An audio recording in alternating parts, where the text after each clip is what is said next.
All right, today we're going to dig into a really fascinating report about the restaurant industry.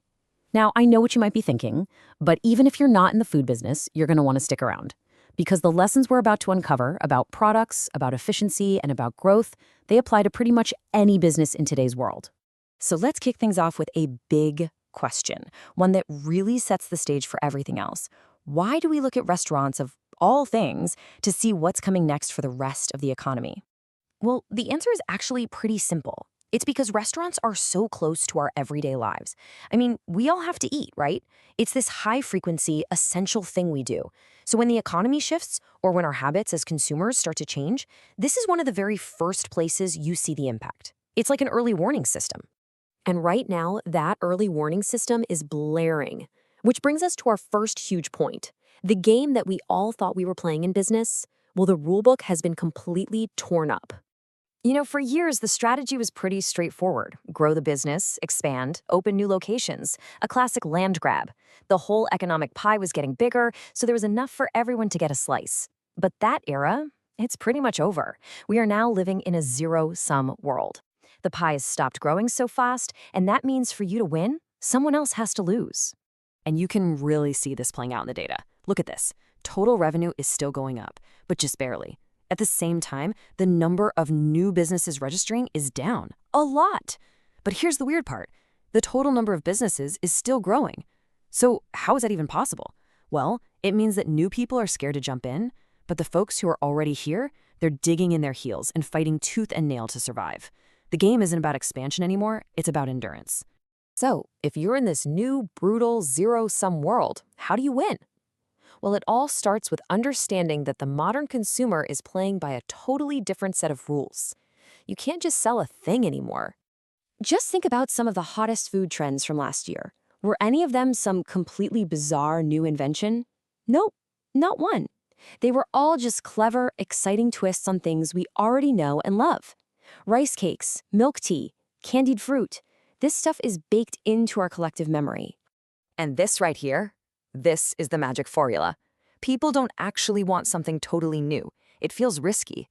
But we get bored with the same old thing. The sweet spot, the absolute bullseye, is something that's 80% familiar and 20% surprise. The familiarity makes it an easy yes, and the surprise makes it exciting enough to talk about. So innovation isn't about total disruption. It's about giving something we already love a new, cool outfit. And this gets to an absolutely crucial point. People are not buying what you think they're buying. They're not buying a list of ingredients or technical specs. They are buying a feeling, an experience that they can actually describe to their friends. And, the data on this is just undeniable. When you look at how people talk about products online, just look at the words they use. Almost 2/3 use sensory words, like silky or crispy. 60% use emotional words, like healing or comforting. And the functional stuff, like it was filling, barely registers. We pay for experiences we can feel and talk about. Simple as that. Okay, so if the front-end experience is all about feeling and emotion, how does that completely change the way you run the back end of your business? Well, things have to get ruthlessly efficient. The biggest challenge here is trying to balance that cold efficiency with the feeling of authenticity. And in the food world, there's this amazing word for it, yanhua qi. It literally means the aura of smoke and fire. It's that lively, buzzing, authentic energy you get from seeing something made fresh right in front of you. Because let's be honest, consumers hate the thought that they're just eating cold industrial food. So the solution isn't to get rid of your efficient processes, it's to hide them. The smartest brands today are doing maybe 90% of the boring prep work in a central kitchen where nobody can see it. But that final 10%, the sizzle, the steam, the assembly, they do that right out in the open. They hide the factory and show you the fire.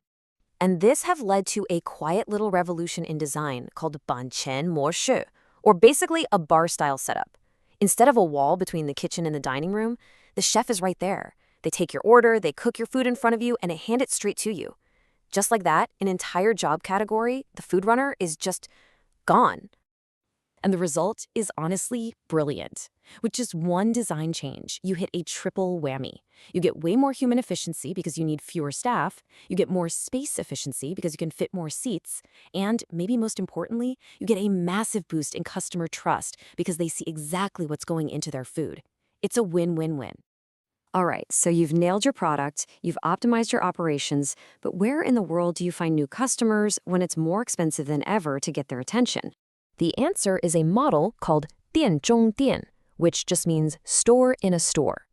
The idea is, instead of spending a fortune trying to build your own destination and lure people to you, you just go where the people already are. You open up a tiny counter inside a busy supermarket or a hotel lobby or a convenience store. This metaphor just captures the strategy perfectly.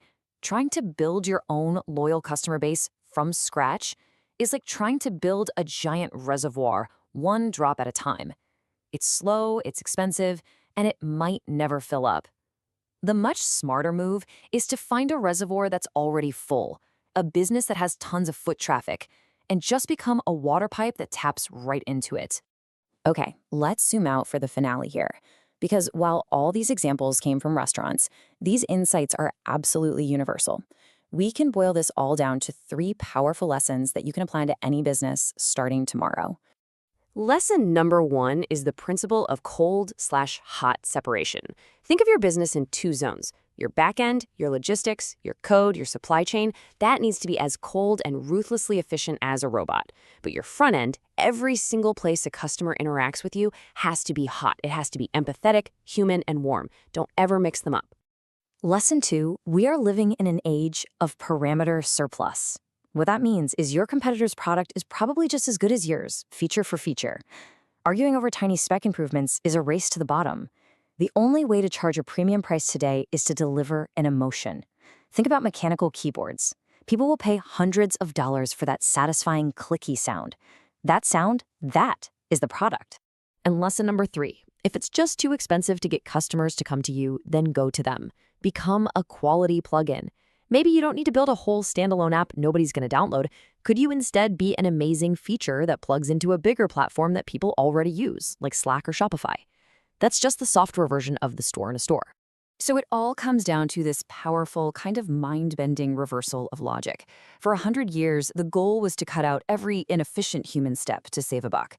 The new playbook is to use our back-end efficiency to actually afford creating these seemingly inefficient, personal human moments on the front end, because that's what creates an experience people will remember and pay for. And that's the final question I want to leave you with. In your own business, what inefficiency, what moment of human connection can you purposefully design to win over your customers for good? Thanks so much for tuning in.